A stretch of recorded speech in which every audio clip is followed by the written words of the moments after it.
Yo, what's up? What's up, buddy? Long time no talk, especially in this little world. For sure. So there's a reason I'm calling. You do know what happens on Sunday, right? Of course I do. Okay. I know it's been a while since you've graced Wrestling with Egos with your glorious presence. But you do realize that this is the show that you have been waiting for 3 years. Yeah. Okay, so this is the manager going to the bullpen, calling for the righty. We need you. We need you this week. Can you come out of your retirement for 1 week? I'm here for sure. Yeah, I'm there. All right, let's get it. Let's get the rest of the jabronis on this show. Now with the best friends.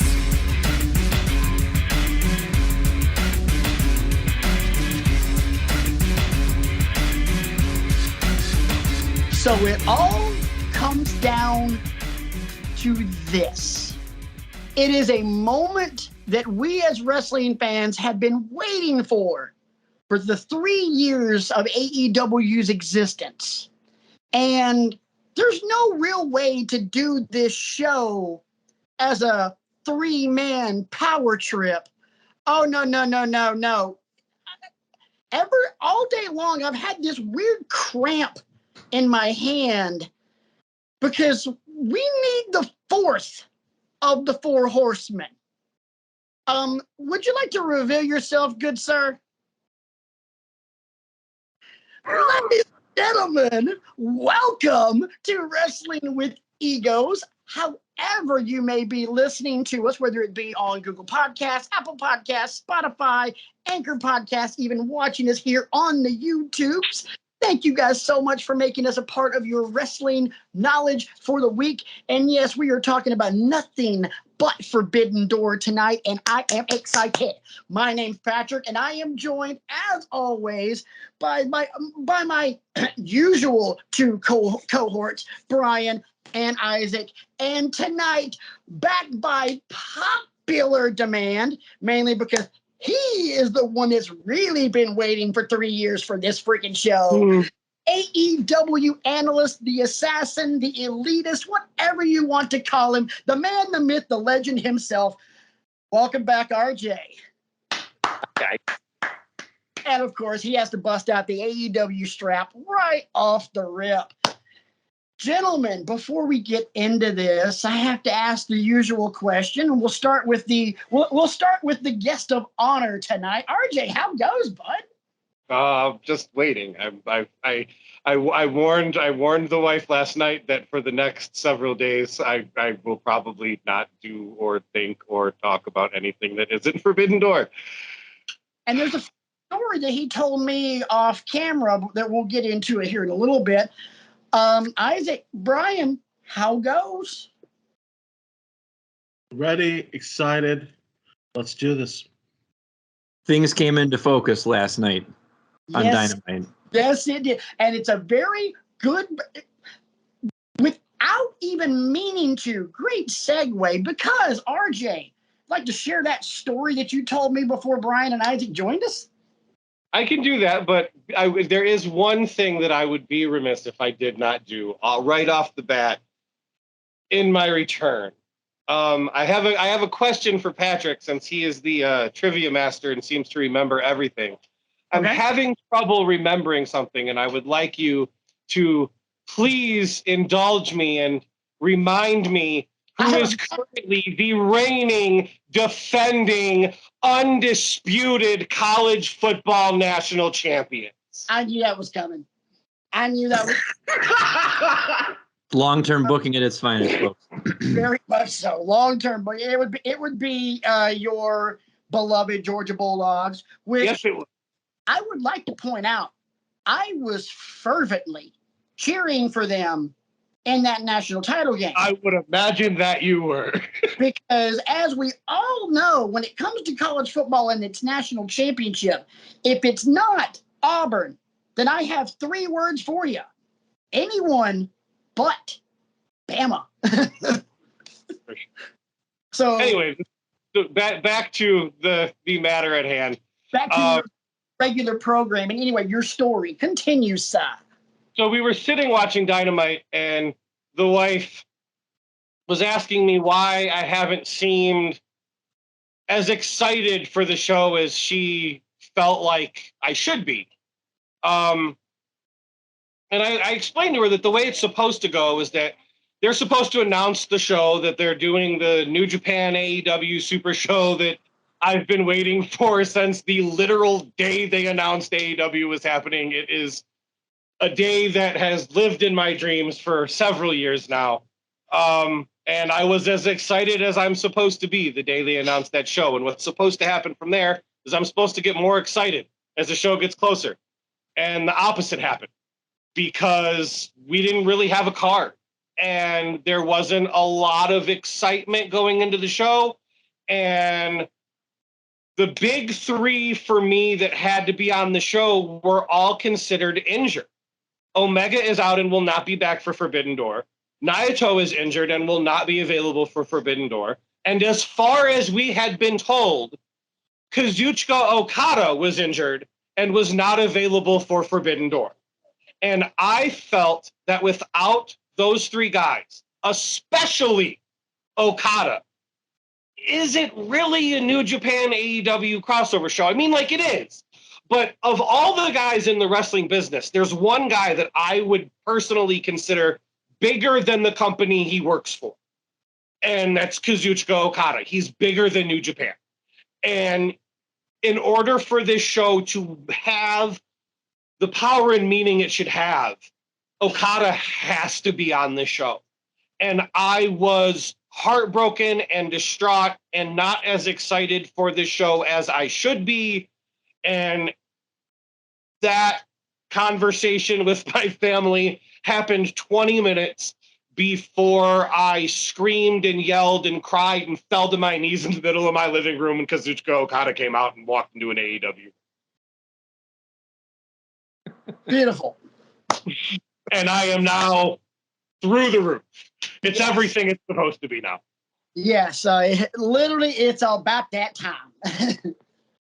When the sound effect of the coin, Oh, I lost my mind.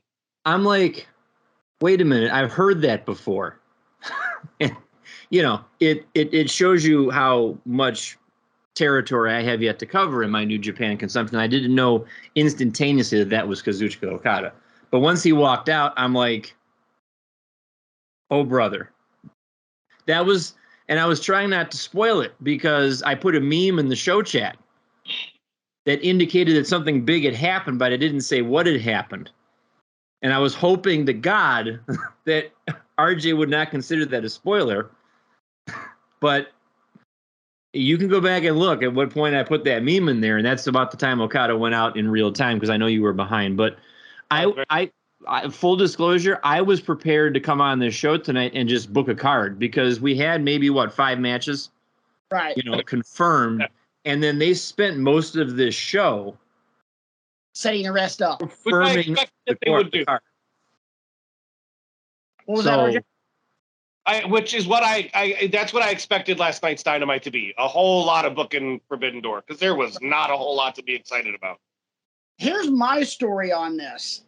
So I have spent the last 2 days at corporate training for sales in Dayton. For those of you that don't know the state of Ohio, we're in Northeast Ohio, and Dayton is very much Southwest Ohio. So 3.5 hour drive. I get home. I'm tired. I'm now immediately, the minute I get home and unpack, I'm on the phone with my boss and my sales team trying to figure out where I am needed for today, Thursday. I am not watching Dynamite, mainly because I want to figure out where the hell I'm going on Thursday and then go the crap to bed. I look in the show chat and these guys are freaking out. I'm like, okay, something just hit the fan. Awesome. Okay, guys, what happened? And Brian over here decides to be Vaggie McVagerson over here. I'm like, all right, Like, I cannot remember exactly how it went. But I was like, all right, seriously, what? Okay, guys, something happened. What happened? Brian just said, it hit the fan. Like, I'm going to pull it up and tell you And exactly. it's more like what didn't happen, or I don't remember. oh, Exactly. yeah, it's more like what didn't happen. I'm like, and at this point, obviously, I have not conveyed to them, damn it, I just want to figure out what I'm doing tomorrow and go the hell to bed.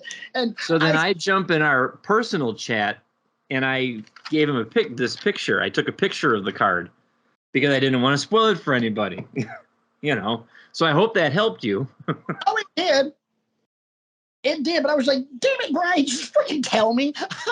I'm like, I am too tired and my patience is already shot. I mean, yeah, dude, when you have to sit in sales meetings from 8 a.m. to 5 p.m. On your second day, and the other day went from 10 to 9. Anyway, we've been yakking about this for 15 minutes, and we still haven't even talked about one damn thing on the show. Let's go ahead and get to that. There has been so much that's happened over the last 24 hours in terms of putting this show together.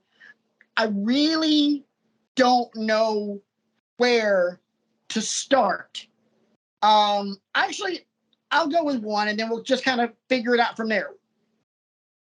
So we were supposed to have a technical dream match between Zack Sabre Jr. and Bryan Danielson. Bryan Danielson came out last night and announced that he is not cleared for Forbidden Door, nor is he cleared for Blood and Guts. But he has a handpicked mystery opponent for Zack Sabre Jr. I was a little disappointed in this because you're talking about two of the best technical wrestlers on the entire planet. It was going to be a lesson in match mastery. It was going to be the match of the year. Just say it. Yes, it was going to be the match of the year. It absolutely. Match of the year number 25 involving Bryan Danielson. Yeah, I know. Right? Hey, let's just go ahead and get it. Just go ahead and say it now. The wrestler of the year this year is either going to be Bryan Danielson or it's going to be Dax Harwood. If it's not Dax Harwood, he got robbed, then I'll say that. Yeah, I mean, good Lord. Anyway, so now it's ZSJ and TBD. I like. So my question for everyone, who is TBD? Brian, because I know where RJ is going, and I don't even know if Isaac's gonna have an idea. I'm not real sure. Brian, you go. So I've been trying to figure out, because the verbiage that he used in his promo to kick off Dynamite last night was interesting. Someone that I trust implicitly to go out and deliver, I think was to some effect what he said. And so I started thinking about, okay, who has he trained? Who did he wrestle with? And, you know, that kind of thing in a previous life and stuff like that. And then, of course, I went on Twitter and there was, I forget who posted, one of the people that I follow on Twitter. And I went and started scrolling through the comments there. And here's who I hope it is, because I don't know if these two have ever wrestled before. If they have, I don't remember it. I certainly haven't seen it, but I think Claudio Castagnoli is probably on Bryan Danielson's level as a technical, you know, and he keeps saying it's somebody who's never been here before. So it rules out some of your more popular, your Lee Moriarty's and your people like that. So I'm going to go out and I'm going to just take a stab and say it's the former wrestler formerly known as Cesaro, Claudio Castagnoli. Before RJ jumps in, I'm going to second that because you mentioned Bryan Danielson said that someone that I trust implicitly. Claudio Castagnoli is Bryan Danielson's best friend. So, you know, I didn't know that.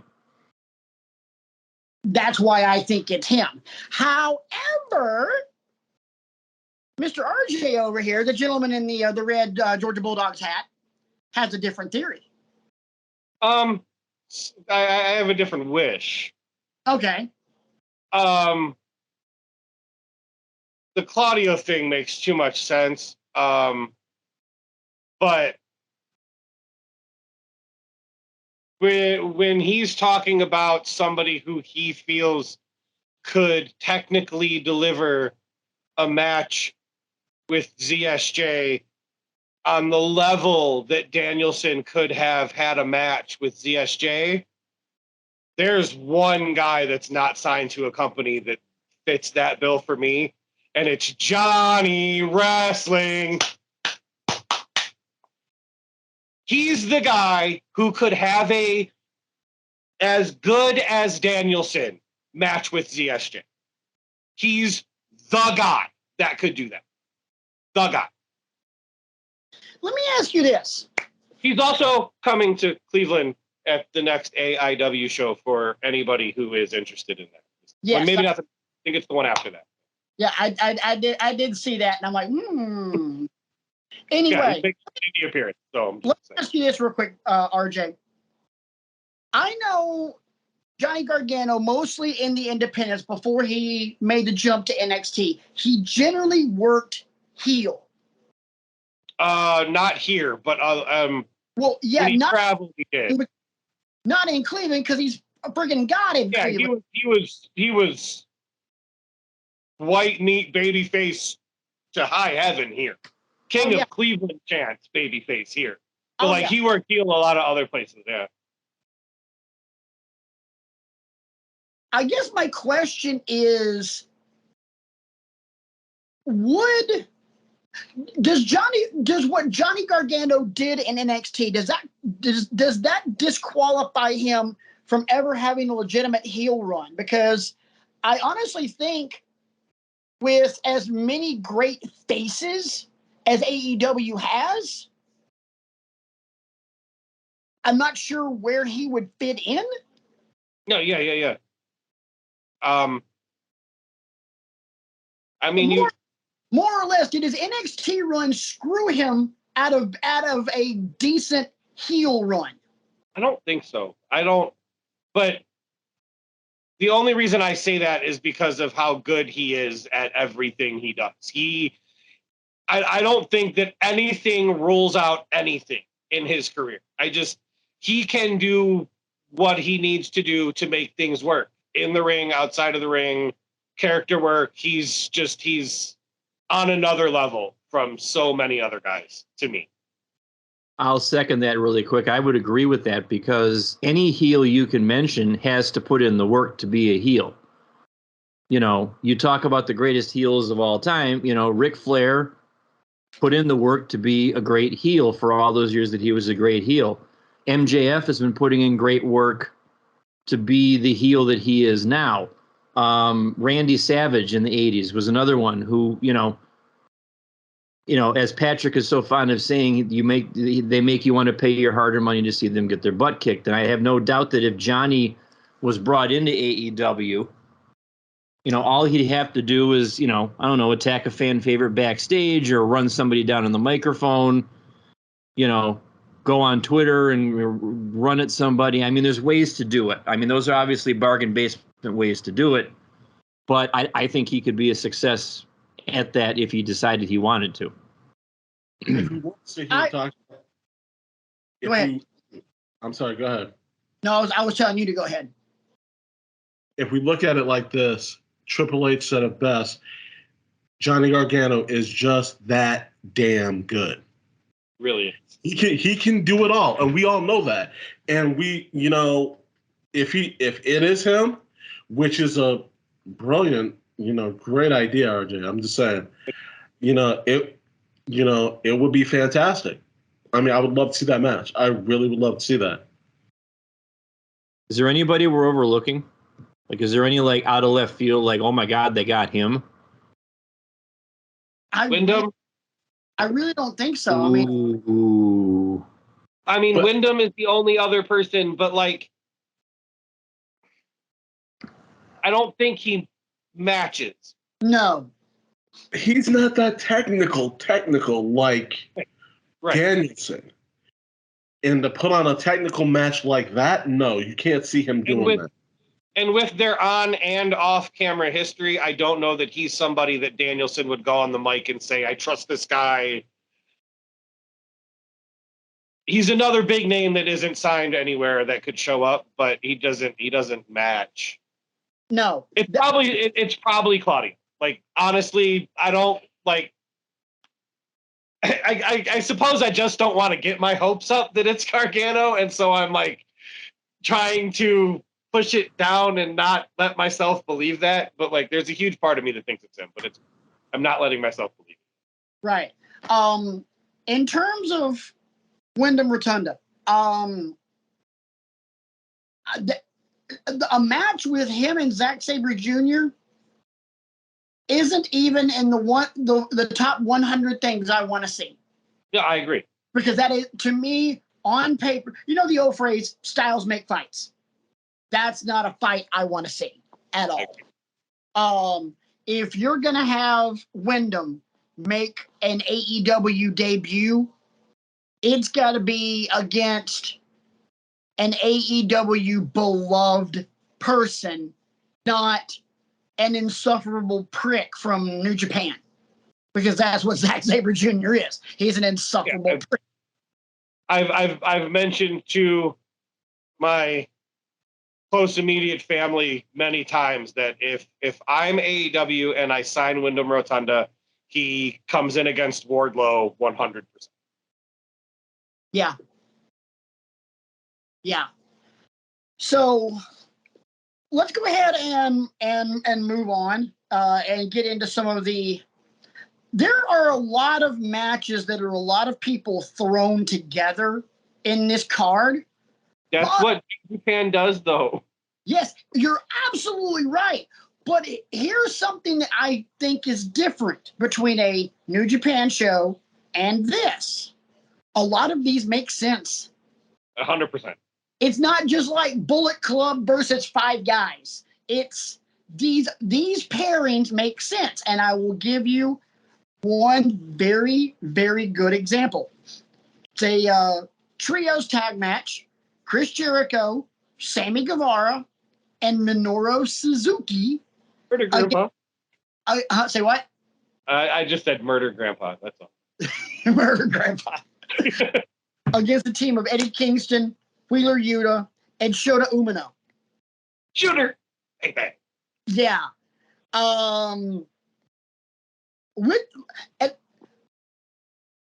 This is the only problem. I have one problem with this match, because much like the Sesame Street song, one of these things is not like the other. One of these things doesn't belong. Okay, Jericho, been around for a while, knows how to stiff somebody. Eddie Kingston knows how to stiff somebody. Shota Umino knows how to stiff somebody. Wheeler Yuta damn sure knows how to stiff somebody. And then Minoru Suzuki will kill you just by looking at you. Absolutely. And then there's Sammy Guevara. And then there's Sammy Guevara.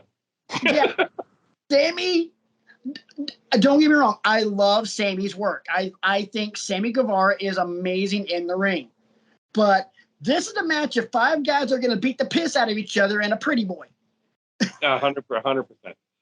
I'm also going to take my opinion and preface it with, I love all the guys in this match. I'm a big fan of Guevara, and I'm a big fan of Jericho still, and Wheeler Yuta is awesome, and Shota Umino, freaking shooter since his days in the G1 with John Moxley. I am in love with Shooter. I'm so glad that he is back from his excursion. Very excited about that. This match boils down for me to what it should be: Minoru Suzuki versus Eddie Kingston. That's what this is. And I think the stipulation, once those two guys touch, is a line that I've used on this podcast. First guy to die loses. And I know you haven't watched the show, but I will mention for people that have watched Dynamite something you may not have noticed. Eddie Kingston and Minoru Suzuki did not touch each other during that entire melee that happened on the outside of the ring to end the show. Eddie Kingston and Minoru Suzuki stayed away from each other as much as Moxley and Tanahashi stayed. which we'll get to that in a little bit. So, Brian, I know generally these types of matches where people just beat the unmerciful Jesus out of each other sometimes can make you a little cringy.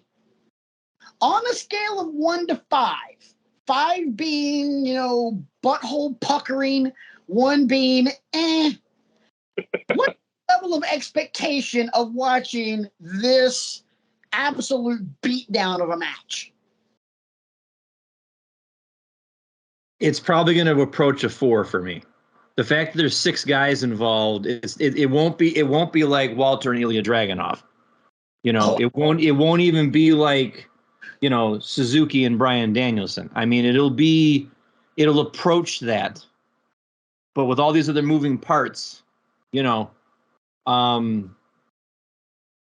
I'm like RJ. I am interested to see Suzuki and Kingston, and I didn't pick up on the fact that they didn't touch until you brought it up, because there was a lot, and it never happened. There was a lot of stuff going on at the end of the night, and I thought, okay, quit cutting back to the stare down with Tanahashi and Moxley. I get it why you're doing it. Disagree. But RJ, what'd you say? I disagree. I disagree with the stop cutting back to the face off of the. Well, the once they did it like 17, 18 in the middle times. of the chaos. Brian, I'm gonna agree with RJ on this one, and Isaac, you can jump in on your thoughts on this as well. RJ brought this up before you guys joined the call. During all of that melee, not only did Suzuki and Kingston not touch, but Moxley and Tanahashi stood there in the ring. This is RJ telling me this. I'm just repeating what he said. Mox and Tanahashi stood there in the ring and talked trash to each other for 7 minutes without touching. Yep. So Yeah. So not only are you using that match to build the anticipation of Suzuki and Kingston getting ready to beat the unholy merciful hell out of each other, but Tanahashi and Moxley, that match that we've been dancing around for the better part of 2.5 years, which is going to happen on Sunday, they didn't touch either. And that never happens. You're more or less, you're talking about the main event of this entire pay-per-view, and they have not come to blows. I have an overarching question for all of you about this whole card. Ready? And the answer might sound obvious on the surface, but I want to hear how everybody answers this question. What one guy has the most pressure on him to deliver? On the whole show? Yes. Because I picked up on this on commentary. They briefly alluded to this during the main event. You think that Moxley has the most pressure on him because he's got to bring the title back to America? Is that what you're alluding to? Yeah. I'll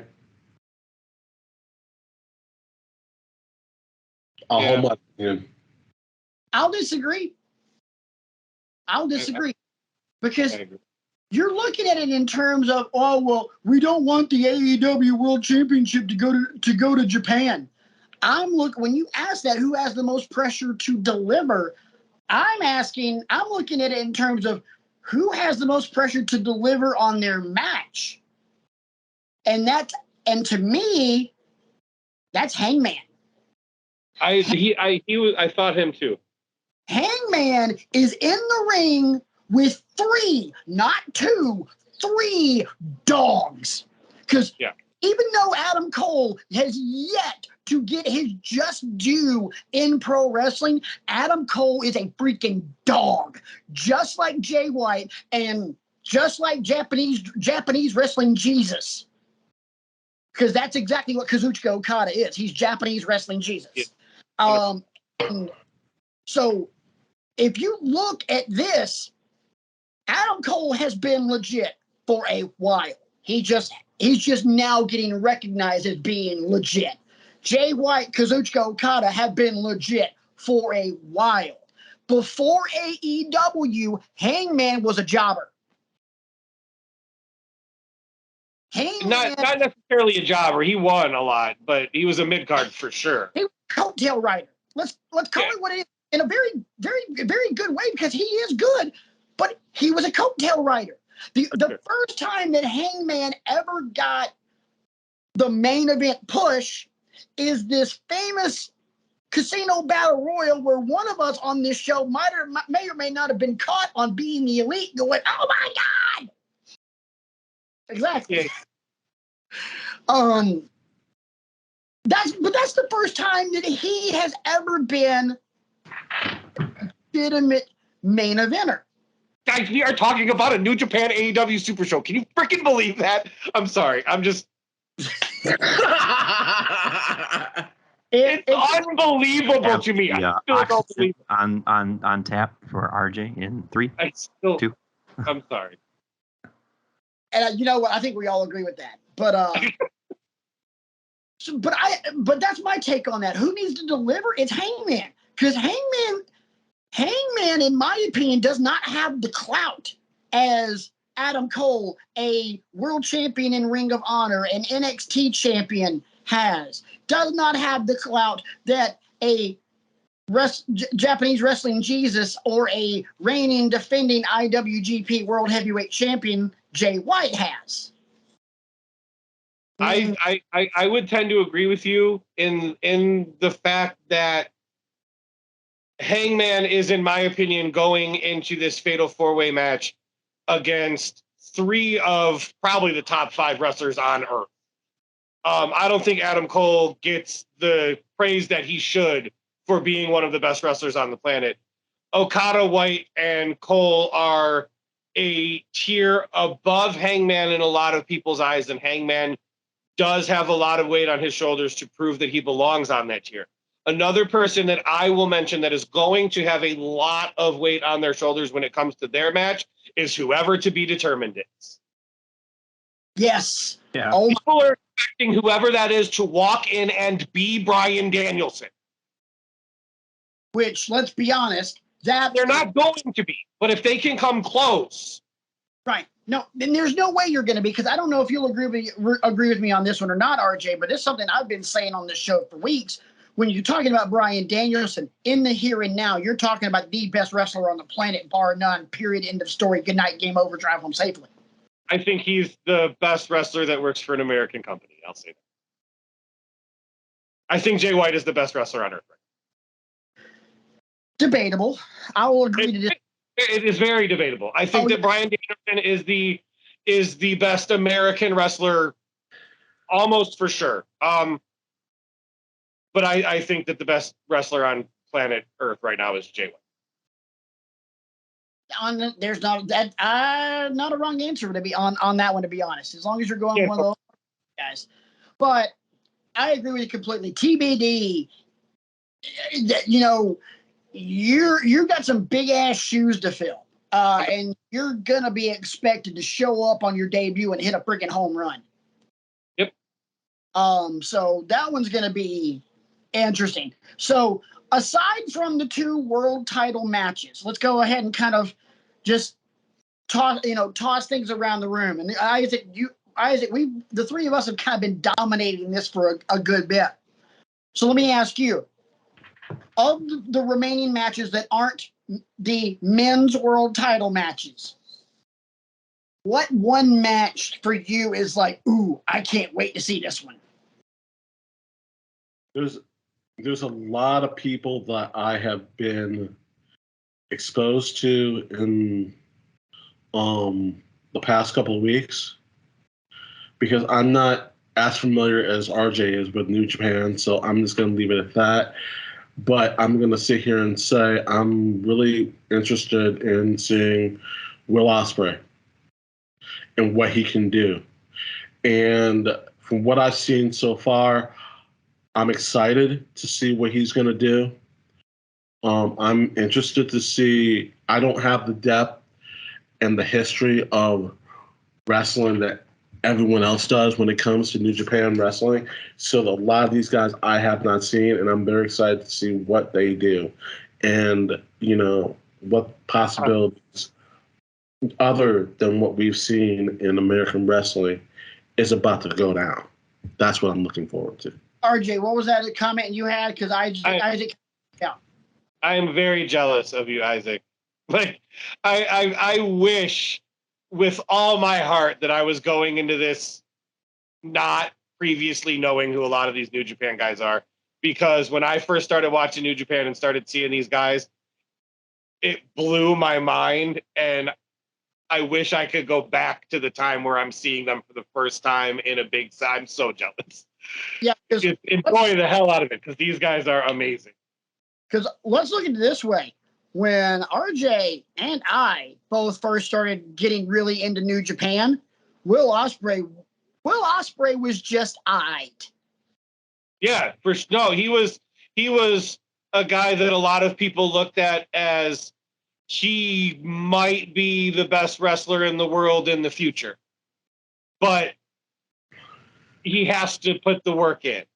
And then now he's in that conversation as he might be the guy. Right. Brian, your turn on this one because there's an extra added wrinkle into this match that I know you're quite a fan of, and that would be Orange Cassidy.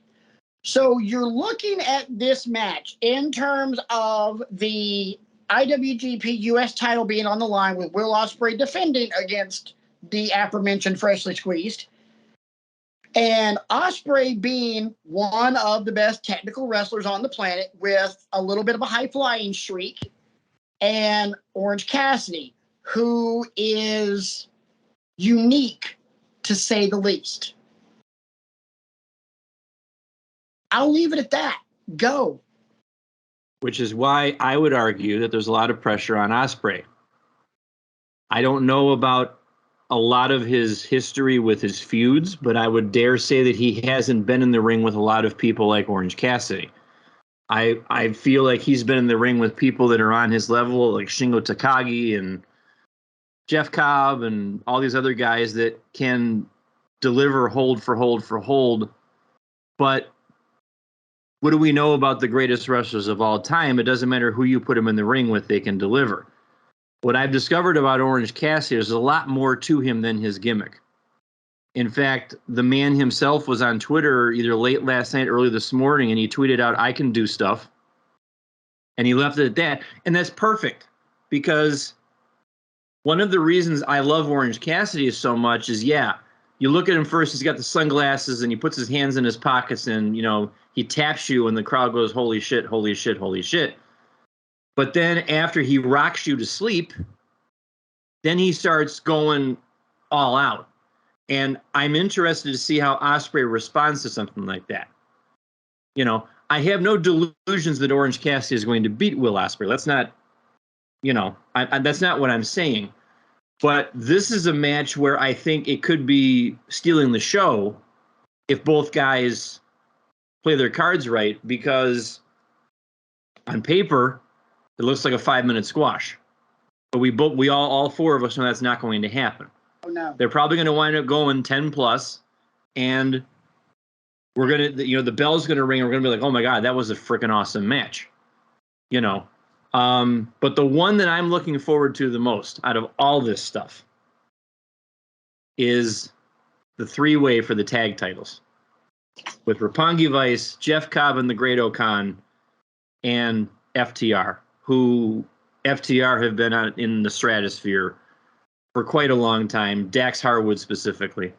And shout out to Dax. It's a contrast in styles that I can't wait to see. You know, I've seen a lot of Roppongi Vice over the past several months, you know, because they've shown up and wrestled a time or two, and I like what they do.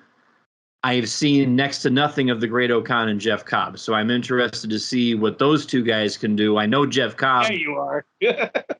is capable of so much, you know, because the last couple G1s, I know he's been showing out and turning heads there. I expect the same to happen here. FTR has a, you know, tall task ahead of them. Something tells me this might be their coronation. Winning this match. This will not be their coronation. Their coronation. Well, to this point. Yeah, and then their next coronation will happen a couple of months down the road when we finally get FTR Young Bucks 3, and all those damn titles are going to be on the line. And that could be amazing. I just saw RJ's eyebrows flit up. And all the haters are going to cry when that match is over. Yeah, because the Bucks will book themselves to put themselves over like they're Yeah, right, they will, as they should, because they're the best tag team in the world. Anyway. Moving on.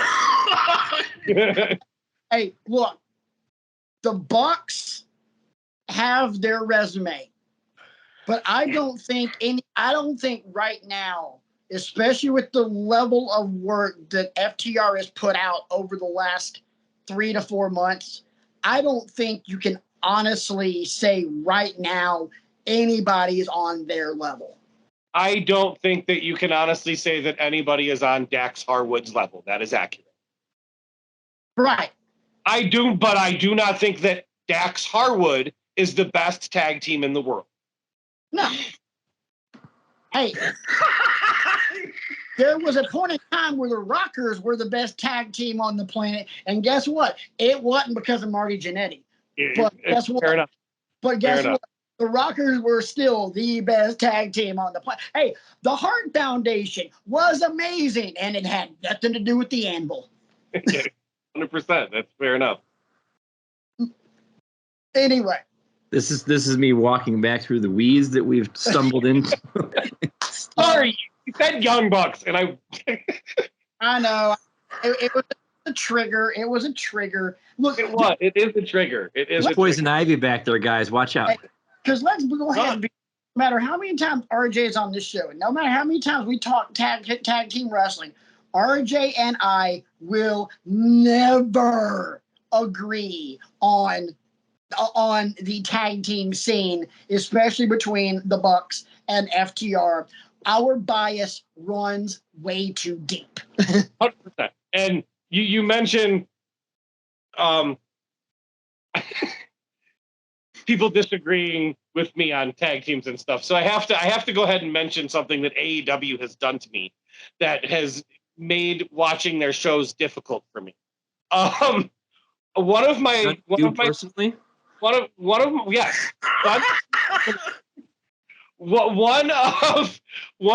6-year-old daughters is kind of obsessed with Jungle Boy. She loves him a lot. So when Kenny Omega defended his AEW World Championship against Jungle Boy, she was very excited.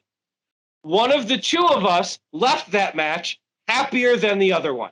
And she has held it against me since that day. Mentions it every time AEW is on our television. And now the other guys who are hanging on my wall over there just took Jungle Boy's tag title. So Which now public enemy number one. Hates everybody I love in wrestling. So, and it's difficult. So let's review for those of you that have followed this podcast for the better part of the 3 years that we've been around. So in these 3 years, on a golf course, RJ has tried to murder 2 of his children, and now he's alienated a 3rd because of wrestling. 3 down, 1 to go. Ladies and gentlemen, this is what's called great parenting. Right here. Right here, right now. This is what great parenting looks like. RJ, smile for the camera. And enough, this is the first show we've done since Father's Day. Great job. I would just like to mention that it is super, super, outside of the kidding and jokingly, it is super, super awesome that I have a daughter that cares enough about somebody in professional wrestling to care that much. Like, it's fantastic. I love it. Yeah. I am finally starting to reach the hurricane. Her hurricane. She has found someone that she likes, and unfortunately for me, it is not a female wrestler that paints half of her face. Hmm. It's a female wrestler that does this number. Oh yeah. I have a daughter that likes her too. That's not a bad one. Not a bad one. Not a bad. I actually have a daughter who shares that name that likes her too. Yes. Yeah. Yes. So, Anyway. here's a match that I look at on paper and go, well, wow, this has a little bit of fuster cluck written all over it, but it still could be cool. Much like RJ and I talked about to begin the show, in typical New Japan fashion, let's throw 5 guys on a team and 5 guys on a team and let's see what happens. Because you get Bullet Club versus 5 guys. Well, guess what? In this pay-per-view, we have Bullet Club versus 5 guys. We've got Hikuleo, El Phantasmo. I'm sorry, 4 guys. It's an 8-man tag, not a 10-man. Hikuleo, El Phantasmo, and the reigning defending AEW World Tag Team Champions, the Young Bucks, who are rejoining Bullet Club for one night only, to take on, and I'm reading this off of wrestling headlines. I don't know if this is like their true billing. The Dudes with Attitude, Darby Allin and Sting. I love that because that was a group that Sting was in with the Steiners and somebody else in the late 80s, early 90s. And LIJ members Hiromu Takahashi and Shingo Takagi. Damn. 2021 nominee for Wrestling with Egos Wrestler of the Year, Shingo Takagi, by the way. Yes. I have one question about that match. Okay. One comment that I'll throw out that everybody knows is coming is, oh my God, am I excited for the Young Bucks to rejoin Bullet Club for one night. What the hell are Hikuleo and Sting in this match for? Like, Because Sting this match because Darby's in the match. I get it, but like, Phantasmo and the Young Bucks versus Darby Allin, Shingo Takagi, and Hiromu sounds so much better. Agreed. Hikuleo is the less talented of Haku's children.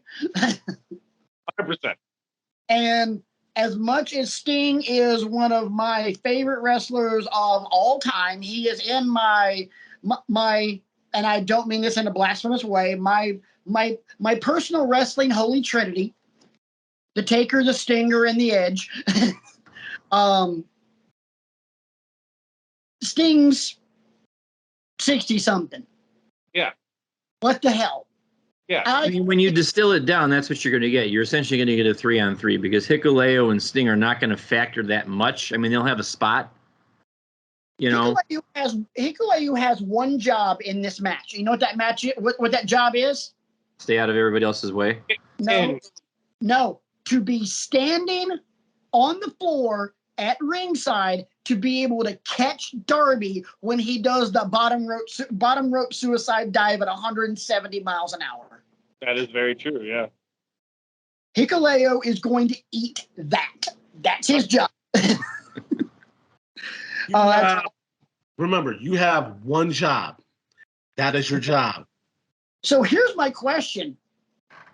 Who takes the pin in this match? Would it be Hikuleo? 100%, I think so. Because you'd have to think that the baby faces have got to go over here. I think so too. Yeah, because I don't think you have either one of the Bucks take the fall here. And truth be told, I love El Phantasmo way too damn much. I'm very wishy-washy on him. Sometimes I really like him, and sometimes I just think he's annoying as hell. Yeah, well, I mean, there's a lot of people that you can make the statement that, I really like him, but sometimes he's annoying as hell. Hell, I love Jay White, but sometimes I think Jay White's annoying as hell. Really agree.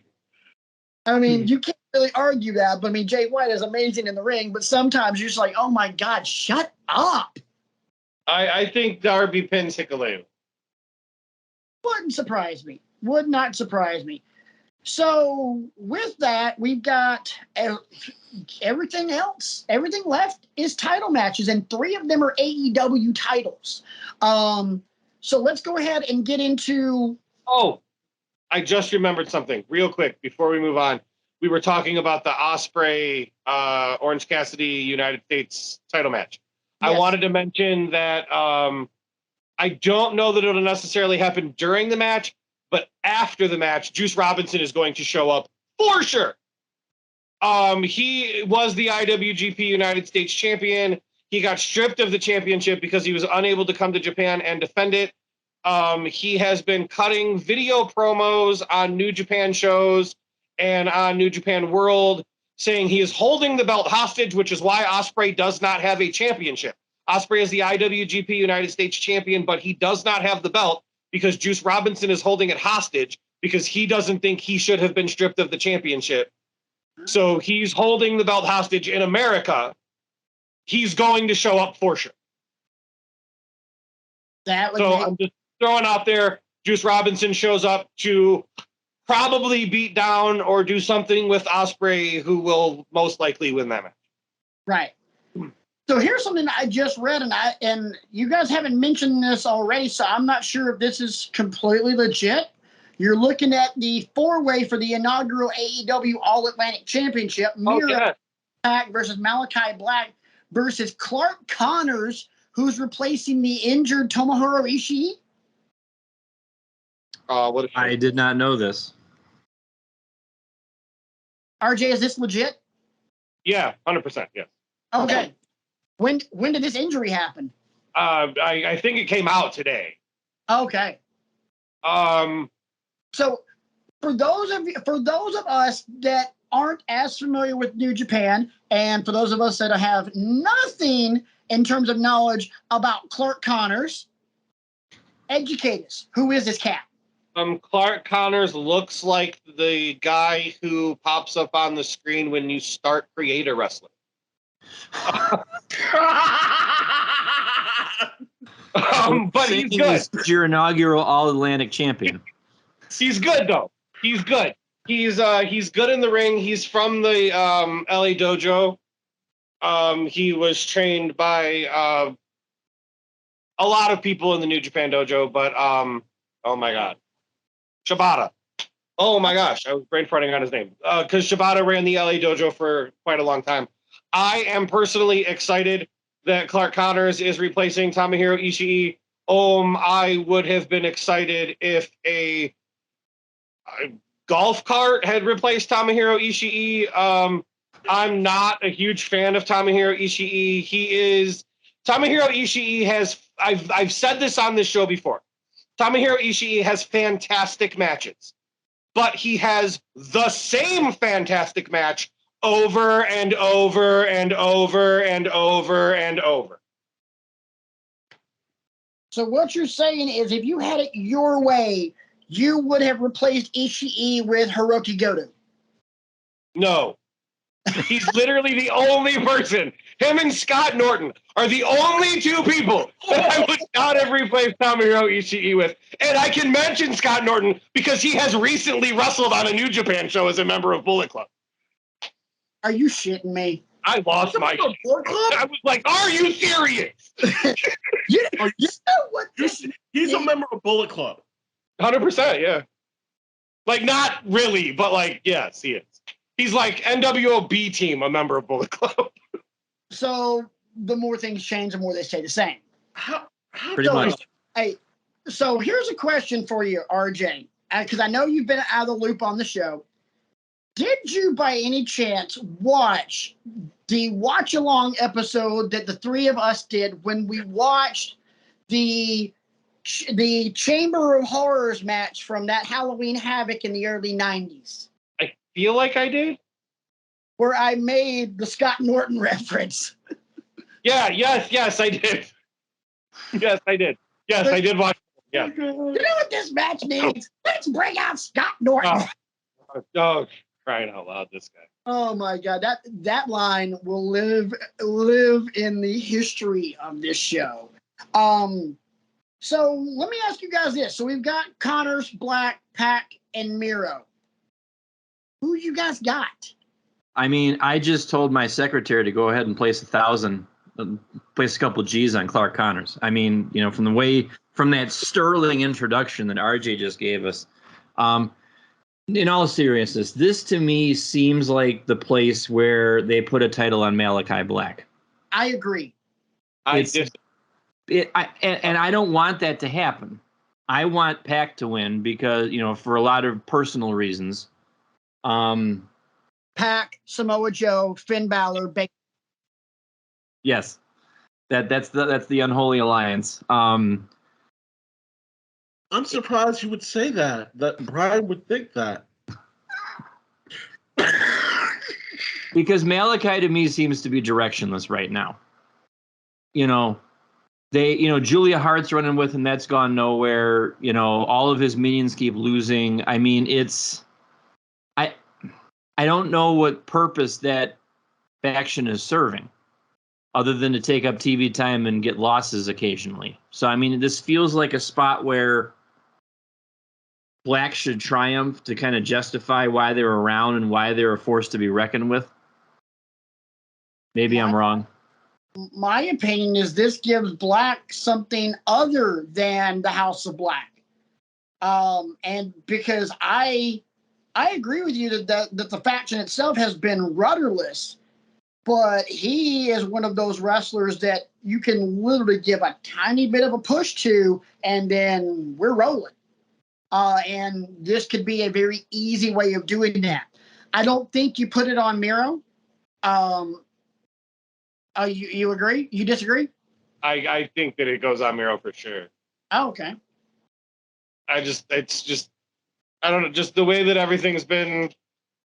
I actually thought it was probably going to be Ishii, to be honest with you. Like, in one of these matches, one of these belts is going the other way. Right. And I expected it to be that one, and then now it's Miro. I think it pivots to Miro now. I really do. Do you think Miro deserves this because he's been out for so long and they haven't pushed him, and he hasn't been seen on TV? Do you feel that way? Yeah. I don't feel that way. If you're gonna tell me, if you're gonna ask me, okay, hey, the belt's going on Miro, why do you think it's going on Miro? My answer would be because it's freaking Miro. Not the fact he's been injured, not the fact that he's been away, not the fact of anything else. No, you're gonna put the belt on Miro because it's freaking Miro, and you know Miro will get the job done, just like he did during his run as TNT champion. I was just about to say that. Still to this day, the best TNT championship run ever. I think Brody's was better. I think Brody Lee's first championship reign was better. But I do agree with you that Miro, with what he did for the TNT championship, proved that he can take this belt and elevate it to a place where people are going to care about it. And you have to do something to get him back to his I'm a killer that just dominates people mentality. You need to get people thinking about Miro like that again, because he's been gone for a while and people kind of forgot what he is. So you have him dominate this match, you put the belt on him, you have him dominate people with the belt for a while like you did with the TNT title. I see your point on that. I can't argue that either. I mean, I can make arguments for Miro. I can make arguments for Malachi. I can't make arguments for the other ones. I can't make an argument for Pac because, yeah, you can put the title on Pac and it would be cool, but there's more of an argument for either Miro or Malachi, especially now that Ishii is out of the match and Clark Connors is, well, there you go. That one's a wrap. You know, they're not going to put the belt on him.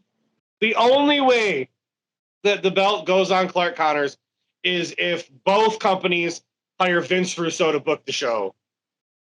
And then the belt goes on Clark Connors for sure. But that's the only possible way that he wins that championship. Yeah. Wow. That sounds about right. Okay, so let's go ahead and get to the other. Let's get to the one match on this card that is not cross promotional, the AEW Women's World Championship match between our girl Thunder Rosa and Toni Storm. Hell yes. More like, thank you. This is a match that I think anybody who enjoys very good technical wrestling, whether it be men or women, you're going to enjoy this match because, as we all know, both of these ladies can go. I'm going to very sheepishly say that I think Toni Storm is very overrated. Really? Yeah, 100%. I really, really hope that Sunday night comes and I'm like, wow, I was completely wrong about her. But like, I don't expect it to. Tony is another person that has a lot of pressure on her. Because Thunder Rosa has been clamoring, publicly and privately for a better platform to feature the AEW Women's Championship on and things like that. And the fact that she's got Toni Storm as her opponent on Sunday, it's got a chance to open a lot of people's eyes to what the women's division of AEW can be and the direction that they're going in. And, in a lot of these interviews that Toni has given, she's talked about her experience in WWE, and it's not been very flattering. And it's unfortunate that she went through what she went through. This is her chance to put that all behind her. And even if she doesn't win, I think Rosa retains. But I think she's going to have to go into deep water to do it because of what Patrick just said about what a great technical wrestler Toni is. And it's a chance for her to win doubters over who think, oh, she's just another ex-WWE person they're giving a shot to, blah, blah, blah, blah, blah. I will piggyback a little bit off of RJ when he said that he'll say that Toni Storm's a little overrated. I can see where one would make that argument. And because of that is where I will completely agree with Brian in the fact that she has an immense amount of pressure on her to deliver, because as we have seen since March of last year, Thunder Rosa delivers consistently. And she has, maybe even before, but you can easily put the push pin in from that match last St. Patrick's Day with Britt Baker, where both ladies bled like hell, and we all loved it. Say what? We all said, damn, that was a good match. I agree with a lot of things that you guys said. I still think Rosa takes it. I think there's some pressure on Toni, but I still think that she never got the push and never got to show what she can actually do, on SmackDown, because they were pushing her down because they were still pushing Charlotte at the time. And she never got the clout that she could do what she could do. And here's her chance to show everything she has the possibility to do. Time. I got to stop you on one thing, because you said she never got the push because they were still pushing Charlotte. They're always going to push Charlotte because of who she is, who she's related to, and what she can do in the ring. There's no getting around, oh, well, they were pushing Charlotte. Well, no shit, they're pushing Charlotte. Charlotte's good. It's kind of like, oh, well, so-and-so never got the push she needed because they were too busy pushing Cena. Well, no shit. It's kind of,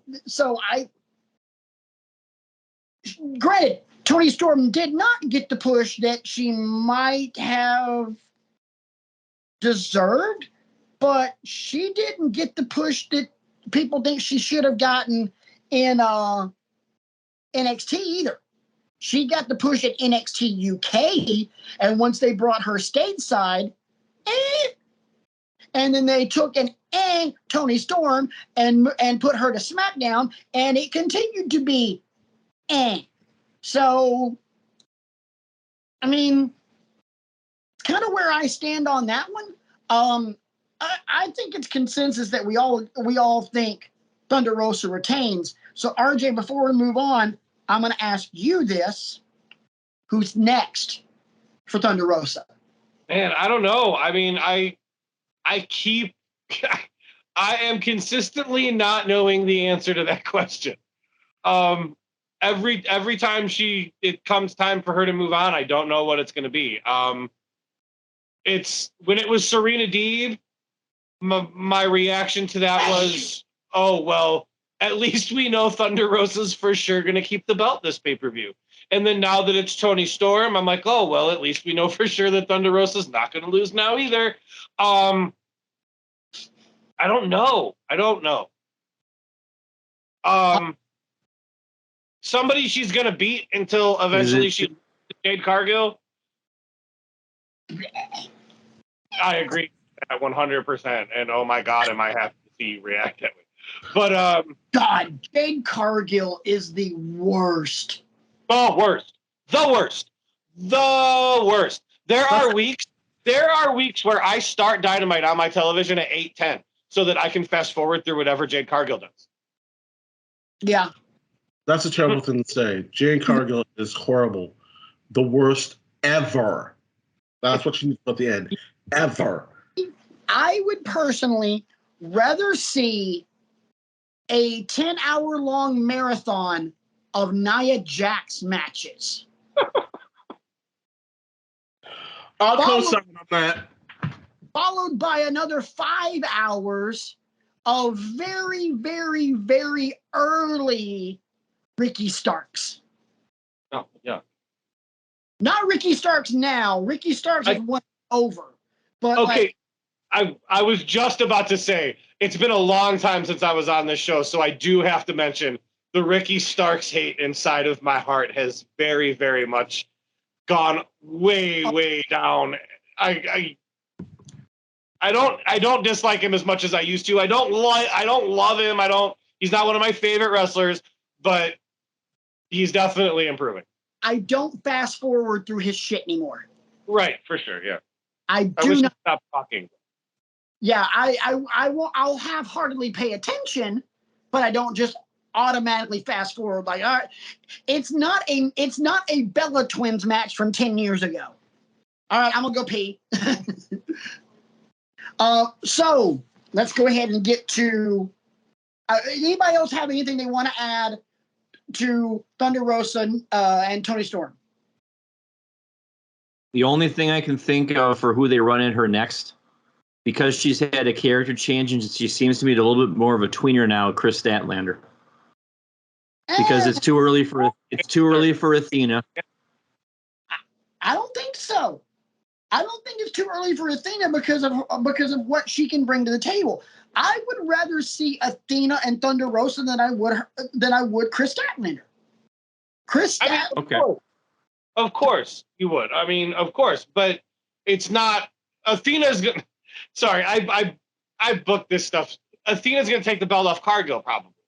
Like she's gonna take the TBS title off of her, and then she will also eventually take the AEW Women's title off of her too. I think they run this Athena Jade Cargill thing for a very long time. That wouldn't surprise me, because let's be honest, you need somebody that is very, very, very, very, very, very, very, very, very good in the ring to get even a B+ match, a B- match out of Jade Cargill. And I honestly think there's maybe one or two women on that roster that can do that. One of them currently has the AEW Women's World Championship over her shoulder, and the other one is Athena. Yep, I agree. And those are the two times that you will ever get a decent Jade Cargill match. Wow, Jade Cargill looked really good in that match. Well, look who she was facing. Yeah. It would be like putting any of us in the ring right now with Dax Harwood. We automatic C+, just because it's one of us versus Dax. So let me ask you this. RJ said this earlier, And depending on how we vote, it's where we turn our discussion to next. RJ said on this show, paraphrasing a little while ago, that in one of these title matches, the belt's gotta go the other way. Which one of the last two matches on the card are most likely to be that? The AEW World Championship or the IWGP World Championship? Which one is more likely than the other to go, as RJ put it, the other way? Because if we have a vast majority of votes on that one, that'll be what we end with. I'm going to vote that I think the IWGP is way more likely to come to AEW than AEW going the other way. I agree. I disagree. AEW's title is going to New Japan. It's going. I hope you're right, only because I don't want Jon Moxley to be the first two-time AEW. Like I think that the AEW title is going over there because they want to highlight more New Japan Wrestling stars, and this is the best way to do it. And this is the best way to highlight them so that the next time that we do this pay-per-view, we're like, oh my God, we are so ready for this. Brian, you've been quiet. All right, intellectual savior, here you go. I don't know what I would do. I mean, you got a fatal four, or you got a four-way for, between Page, Okada, Cole, and White. It seems there's more of a chance for like a quick roll-up or something like that, where, somebody picks the bones. But what I keep coming back to is the fact that this is the interim AEW championship, because CM Punk is injured, which is what leads me to believe that there's a very good chance that Hiroshi Tanahashi finds a way to get the job done. Because we were going to Tanahashi anyway. Because however, what? We were supposed to get Punk and Tanahashi anyway. However, here's where my head lies, and RJ might have some information to completely blow this theory out of the water, and if that's the case, fine. But I just have this sinking feeling in my gut. RJ said at the very, very beginning of the show, if we don't have Jay White, if we don't have Kazuchika Okada, if we don't have Kenny Omega, are we really having a New Japan crossover? Kenny Omega has been very quiet lately. Something tells me, I just have this feeling he's going to show up, and your new IWGP World Heavyweight Champion is Adam Cole, baby. That's who I think wins it too. The same reason? No. I don't think we see Kenny until December. Okay. Kenny's not ready. His rehab has fallen way behind. Legitimately, he could show up. I don't know that he would get involved. I don't know how he doesn't show up. I'll be honest with you. To at least make an appearance. I don't know how he doesn't at least make an appearance. But his rehab's way behind. I don't think we see Kenny for a long time. Okay. Commentary for that match. Maybe, yeah. I think that would be awesome. Like special surprise commentator. That would be fantastic. And it would set up something that we could do going forward. I think Adam Cole wins that match. I don't think he has a better chance than Tanahashi to win. I think he wins. I think he does win.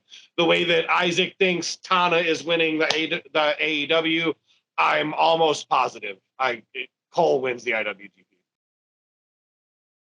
That wouldn't surprise me at all. Brian, what's on your mind? I just keep coming back to I don't know how I would book it. I mean, well, how would you book it? Because we've seen how combustible the elements in the four-way are. You know, the only serene one is Kazuchika Okada. I mean, Page is out there to prove that he's no pushover, and Cole and White are buds, except when they're not. You know, because it's, you know, so I feel like one of, you know, the two of them might just as well cancel each other out. You know, that kind of thing. But I feel like there's a better shot that Tanahashi beats Moxley than there is of White losing it. I just think if I just have a hard time believing that guy would be Tanahashi. Here, let me ask you a question, RJ. The last 5 matches Jay White has wrestled, whether they're in New Japan or whatever promotion he was working for at the time, how has he looked? Has he looked like unbeatable? Has he looked white hot? Has he looked... Well, he just took the belt from Okada. Nobody looks so unbeatable against Okada. But he dominates other people. I mean, he dominates Okada too. If you look at his singles record, I think he's 4-1 against Okada. Maybe it's 4-1, 5-1, something like that. But he doesn't dominate him in that, but like record wise. But he looks pretty unbeatable against people that aren't top level guys that you don't look unbeatable against. I have a hard time believing that if you're going to put the AEW belt on a New Japan guy, that it's Tanahashi. I just don't think that it would be. I just don't think it would be Tana. He barely walked. That's a fair point. So let me ask you. All right, so going back to the IWGP title match, because I think honestly I like the idea of us just going back and forth from match to match on this one, because it's just because you're able to compare and contrast and all of that.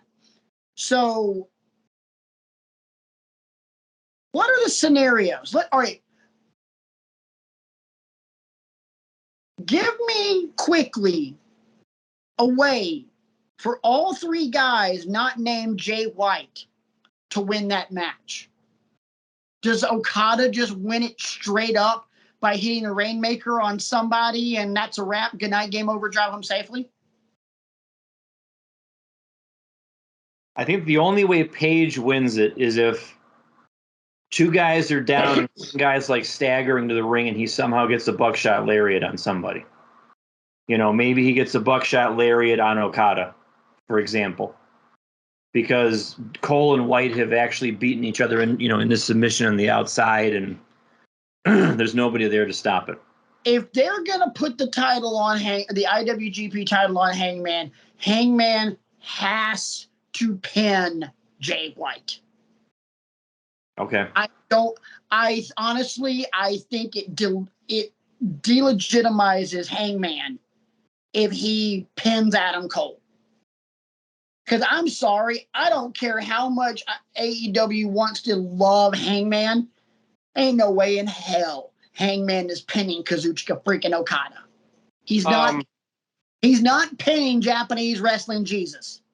For sure. I absolutely. Real quick, I think the scenario where Adam Cole wins is one of 2 ways. Cheats like hell and screws over Jay White, or he picks the bones. Jay White hits Blade Runner on Okada.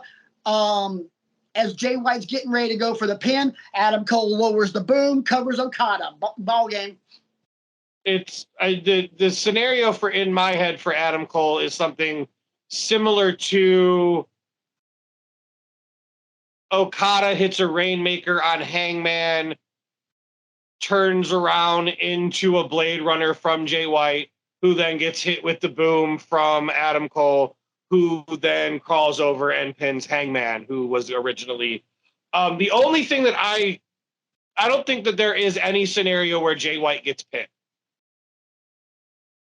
Only because he's either going to keep the championship or you didn't beat me for my championship. Because it's Jay White. Because that's what he is. That's you got the belt off of me and you are now the champion, but I'm actually the champion because you didn't beat me. I can see the promo now. Yeah. Like, I can hear him cutting the promo in my head now. Like, you're the champion, but you didn't beat me, is the only way he loses that belt. That's uncanny, by the way. I think almost as Okada if- pinned. I hate to say it. I have an action figure of the man hanging on my wall over there. Like, I hate to say it, but I feel like Hangman is in this match to lose, no matter who wins. That sucks. Oh yeah. I got to agree with you. I mean, He's gonna kill it, and he's gonna make himself he's gonna show the New Japan fans and any casual fan that buys the show to see both companies at the same time that he is the dude that should be in the ring with these three guys. Because I think he is. I think he is a dude that should be in the ring with these three guys. But he's also going to lose. He's going to look very good and take the pin no matter how it happens. It's going to further his narrative because Right. And it fits. Because I feel like he might be going back down into a depression because I can't remember if it was on Dynamite last week or it might have been on Being the Elite this week. Like they showed him making, quote unquote, making up with Dark Order, like trying to like apologize for forgetting the friendship and stuff like that. He might be just adrift again because without the championship, what is he? That kind of thing. And this could further that narrative. Look, you got in the ring with, Okada, Cole, and White, and you took the pinfall. Somebody tells him that, and I hate to say it, but the only scenario I can think of where Hangman wins is a fluke, like fluke-ish, And even that's a less than 1% chance in my mind. I think the only way Hangman wins is he does something very, very heelish. I don't know what. I think being a heel for at least just a moment is the only way he wins. Right. That makes sense, but I don't see that happening at all because you got two bastards in this match. Right. Jay White's a bastard. Adam Cole's a bastard. You're not going to have you're not going to have the true white meat baby face in this entire match. Don't get me wrong. Okada's a baby face, but Hangman is the poster boy for AEW white meat baby face. He's not going to join Vince McMahon beating down The Rock with a chair only to turn around and stunner Vince McMahon like Austin should have done at WrestleMania 17. He's not going to do. If he's going to win, it's going to be, and I'm sorry to use this phrase, but it's like the white meat babyface line. If he's going to do it, he's going to win by hustle, loyalty, and respect. I mean, it's good. Everybody knows what you're talking about when you say that. Right. I mean, if he's going to win it, it's going to be hustle, loyalty, and respect. Say your prayers, train, eat your vitamins, believe in yourself, drink your milk. It's true. It's damn true. Big boot, drop the leg. There you go. I mean, baseball, hot dogs, apple pie, Chevrolet. Okay. That's how he wins. And that's the only scenario I can see that. The more I think about it, the more I think Jay White keeps the belt. I know I said that I thought Adam Cole was going to win, but the more I sit here and think about it, I think Jay White keeps the belt. to mine. I am sticking to mine. Your new IWGP World Heavyweight Champion, Adam Cole, baby. Jay White loses. If Jay White's going to give up the belt, I think it's Adam Cole. But the more I think about it, I think Jay keeps it. The more I think about it, I see Adam Cole winning it even more. And here's why. Adam Cole wins, and now we get Undisputed Elite versus Bullet Club. And the Bucks are stuck in the middle of it. There is not even a little tiny part of me that wants to see that. I do, and here's why. Amazing freaking storytelling right Yeah, there. it would be phenomenal television, but I'd be stressed out beyond my mind for 2 I months. know you would. I'm That's sorry. the whole point. But I'm, right. but I'm looking at it just thinking, my God in heaven, that is one brilliant ass storyline. Yeah. So let's wrap it up and circle back around to the AEW World Championship match, or the interim world title match between Jon Moxley, Hiroshi Tanahashi. It's a match that they've been dancing around each other for the better part of 2 years.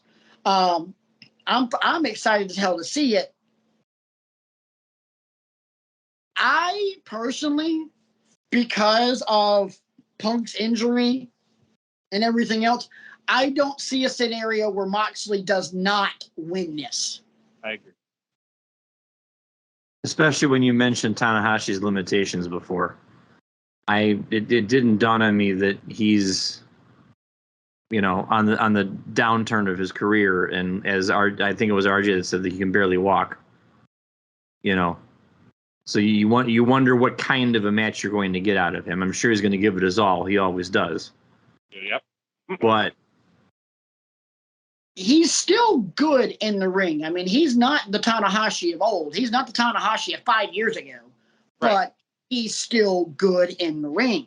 And I think it's going to lead to Punk versus Moxley, which means Moxley's wife is going to be pissed off at the world because either her husband's going to get his ass kicked or her best friend's going to get his ass kicked.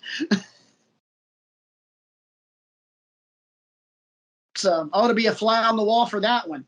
But God, I wish Kenny was on the show. oh, I know.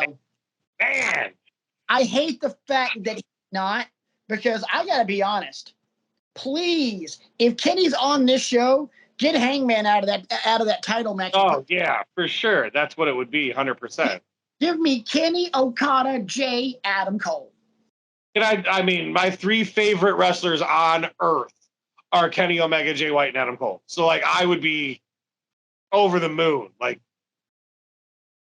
yeah, I'm already over the moon without Kenny in the match. So wrap this thing up. At the end of the entire show, what's the headline read on Monday? The greatest pay-per-view of all time. And the story. Boom. Mic drop it. Anyone disagree? Not me. I do. And why? It'll be a very good pay-per-view. I think it'll be a very good pay-per-view. But we're talking about the greatest pay-per-view of all time. Me, personally, that fully means... loaded 99. Say what? Fully loaded 99. Come on.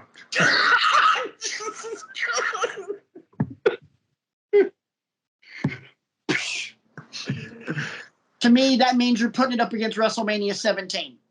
And that is a tall-ass order. Bring it. I'm not saying it can't happen, but I'm just saying you got that pay-per-view is going to have to hit home run after home run after home run. And there's just some matches on this card that I don't know if they're going to crush out of the park. I think I challenge you to, outside of the buy-in match, which match is going to not be a home run. So what? Outside of the buy-in match, which is the match that leads you to believe that this match will not be as good as? Which one? You say there's some matches on the show that just don't. Which one? I don't think there are any. The first match that comes to mind that I think could, I'm not saying will, could be a letdown, believe it or not, is Ospreay and Orange Cassidy. I don't think so at all. I think it depends on how they put the match together. If they put the match together and they don't, and the contrast of styles don't work those to complement each other, I think it becomes a little bit of a fustercluck. It could happen. I'm not saying it will, but that is a match to me that doesn't automatically scream, yeah, this match is going to bang. I completely could not possibly disagree with you more. And that is one match on the show that I look at and go, wow, that's going to be the best match on the show. And I think the tag title match is going to be the best match on the show. I think Roppongi Vice, United Empire, and FTR are gonna wreck shit. I think the match would be better without Roppongi Vice. Without Roppongi Vice? Yeah. I mean, I love Rocky Romero and I love Trent. I'm a huge Rocky Romero fan. I just think that I think United Empire versus FTR is the match I would have booked. I would just settle for Dax Harwood versus Jeff Cobb. I mean, let's do that. Hell yeah, let's do that. Jeez. Hey, but look. I need that as a Q1 match, bro. My God. This is the one thing I'm kind of bummed about. As far as all these people from New Japan that are getting involved, can we please find a way to get Jeff Cobb versus Samoa Joe? Yeah, right. My God, that would be amazing. That would make me as happy as watching Suzuki and Samoa Joe. Huh. And that made me just feel all warm and fuzzy inside because first gotta die loses. His heart grew 3 sizes that day. Oh yeah, it did. Yes, it did. Brian, Isaac, you know, we talked about, okay, is there a match that might not live up to expectations? You guys got anything before we get out of here? There's always a chance that All-American or All-Atlantic Championship match doesn't live up to expectations. Part of it is because of the injury replacement. Part of it might be, like you say, the clash in styles between Pac Miro and Malachi Black. Yes, it's big meaty men slapping meat and stuff like that, which we're all here for. That might be a potential pitfall. That's the one I look at that kind of sticks out to me. I know we all wanted, a SWAT fest and a technical masterpiece and stuff like that. I wonder if that'll deliver. Isaac? I don't really see I don't see any weakness in this card. Yeah, no, I don't see it.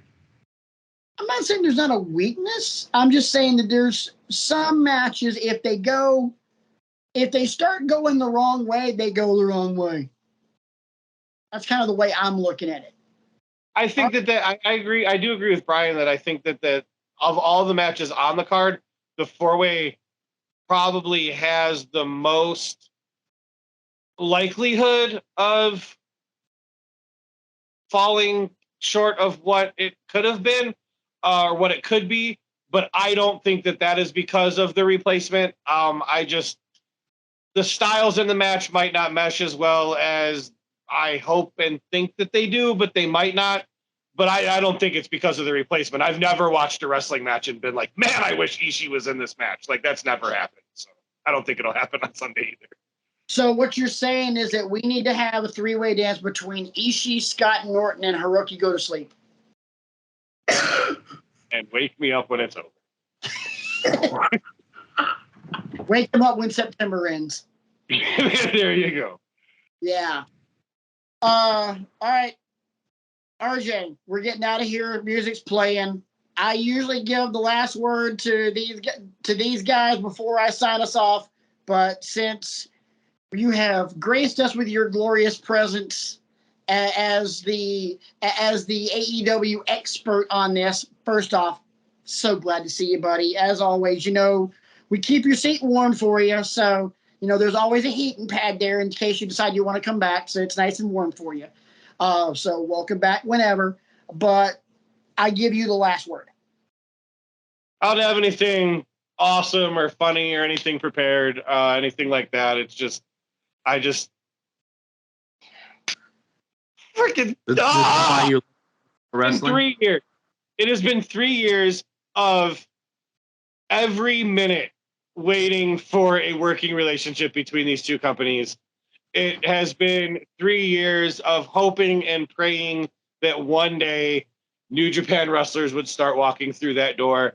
When it happened with Kenta, that was the moment that I was like, oh man, maybe we get Jay White down that ramp. Maybe we get Okada down that ramp. And we are days, gentlemen, away from an actual super show between two of the three biggest wrestling companies on the planet. Let me ask This you. is going to be a very historic day. Yes. Let me ask you a quick question on a show personal level. Yes or no? Do you remember the catchphrase for the show? Do I remember the catchphrase for the show? It's been a while since you've been on. Do you? Okay. That was Oh, stupid. this show is why I love wrestling. All right. So,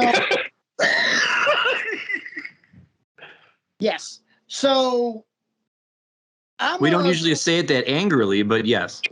Hey, I'm going to just. I am offended. You've been gone for so long, you forgot about us. I will never, and I still watch the show. I know. So, hey, let me get the socials out of the way, guys. Thank you guys so much for watching and listening.